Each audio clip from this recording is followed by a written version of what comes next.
NFL Network. Talking NFC East today, and here's a look at the other divisions the teams in the East will be matched up against next season. Two intra-conference games going to be based on last year's standings. Let's go to Irving, Texas, where Desmond Purnell is standing by. He's with the Cowboys. So, Desmond, the Cowboys lost to Marcus Ware and Jason Hatcher due to free agency. Where does this defense go from here? Honestly, Dan, there's nowhere to go but up. They were last place last season in total defense, and with guys like D. Ware and Jason Hatcher gone, the acquisition of Henry Melton becomes big for the Cowboys. I spoke to him earlier today, and he told me a huge reason why he decided to sign with the Cowboys was because of his relationship with defensive coordinator Rod Marinelli. The two were together in Chicago back when Melton racked up 15.5 sacks in 2012. So Melton, he again is coming off ACL surgery, and he told me today that the rehab process is going well. He actually expects to be back on the field by the start of training camp. That's big news considering the Cowboys had no expectations of him returning so soon. So Melton stabilizes this front four, but look for the Cowboys to do more in the draft. Starting today and throughout the remainder of the week, the Cowboys will visit with a number of prospects, including defensive lineman DeMarcus Lawrence, Timmy Jernigan, and Coney Ely, just to name a few. Considering the number of defensive linemen scheduled to visit with the Cowboys this week, don't be surprised to see them move in that direction with the 16th overall pick, Dan. And Anthony Spencer is still out there as a free agent. Perhaps they could re-sign him if he doesn't go anywhere else coming off microfracture surgery.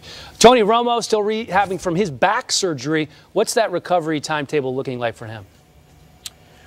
Well, honestly, Dan, I mean, we've seen Tony Romo at a number of college basketball games, but no one outside this Cowboys organization have seen him work out. They haven't seen him rehab. So we have to take the Cowboys' word, Jason Garrett's word, when they say that he's ahead of the schedule. He's limited during the offseason, and they're hopeful he'll return by the start of training camp, much like last season when he underwent a separate back surgery. And going back to this defense, I have gotten a chance to see linebacker Sean Lee work out. His season was ended prematurely due to a sprained ligament in his neck, and he will be back. He did tell me that the doctors have cleared him for practice, and he will be back on the field by the start of OTAs, Dan. Well, the good news is he's going to those basketball games with his head coach, so they're definitely talking about the playbook, I'm sure. Oh, Desmond. Definitely. Every opportunity. Thanks, buddy. Time for mind-blowing stats, and the Cowboys defense blew a lot of minds last year. Not in a good way. They allowed 4 400-yard passers, which set a single-season NFL record.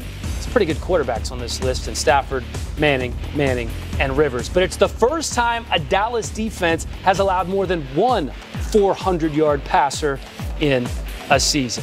All right, here's a look at the Cowboys offseason activity board.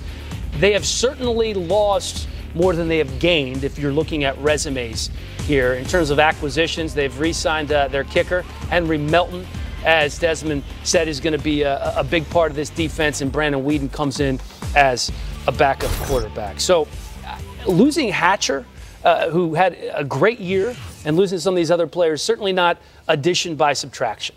They're on their third defensive coordinator in 3 seasons, and Monty Kiffin, who was there last year, is still there as a defensive assistant. So I don't know if that clouds any of these issues. But when you look at this defense, how can they possibly get better, Malcolm? Well, a couple of years ago, like you said, their scapegoat was Rob Ryan, and they got rid of him, and he was the cause of all their problems. Well, he went to New Orleans and took the worst defense in NFL history and turned them into a top 5 defense. So he couldn't have been the problem. And then you look at this year, I had the best seat in the house when I watched the Saints get 40 first downs in one game. 40? That just sounds crazy. In one game. So it's like, okay, it must be the players. And then the offseason comes and you don't do anything in free agency to get any big-name players to come help you out. So I really don't see the light at the end of the tunnel for this defense and improving when you got the same guys and the same coaches. They have to hit on their draft picks, guys. We know that first and second round draft picks are projected starters in this league. I suspect that they're going to draft defensively the first 2 picks. They need defensive guys, particularly on the defensive line. I think that can help them. But also, maybe they just simplify the defense a little bit. It was already simple with Monty Kiffin's cover 2 style. There's not much thinking, right, Malcolm, that you have to do in that cover 2 style. So you're right. I don't know where they go from here. Injuries has been a factor. They can't stay on the field. So I don't know, Jamie, what you but think? keep this in mind, though. This year is probably the deepest draft we've seen in a long time. So really, your first and second round pick, production-wise, should be first round picks if you just think about it from that perspective. But the other side of it, let's shift to the other side of the ball. It's about Tony Romo. It's about the offense. And my point is let's take a look at these numbers here. Dallas was going to have to help their defense out by developing their running game.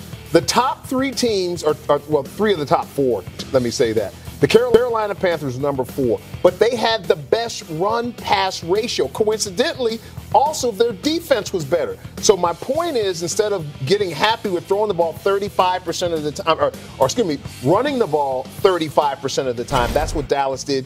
They have to find a way to get that guy the ball and run the football, running back by committee. And I know it's counterintuitive because Tony Romo's such a great passer, but sometimes the offense can help the defense by holding on to the ball, having a game where they get 40 first downs in a game, ground and pound a little bit, strategic passing down the field to Des Bryant, and I think that might be a way that they can help their defense.